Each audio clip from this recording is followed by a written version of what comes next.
Banks are pretty. There's such a difference in banks, right? So you have PLPs, which are preferred lenders for the SBA program. They're either banks, credit unions, and some non-bank SBA lenders.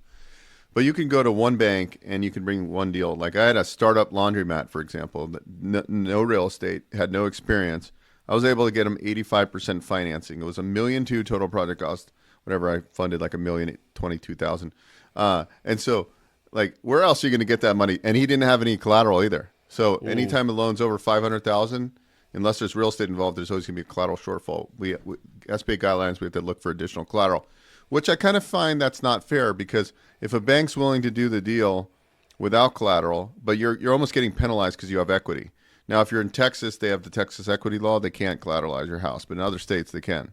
So I think that's kind of a hindrance. Like you're penalizing me because I own 10 rental properties and putting liens on to make up for the collateral shortfall versus, hey, I'm buying a cash flow business. So that's one thing I don't like about it. It's like it doesn't make sense for somebody that owns a lot of real estate versus somebody that, hey, Yeah, I I know. found a good business. And because banks will do airball deals. They'll do $5 million airball deals with no collateral. Some of them. It's just pretty crazy.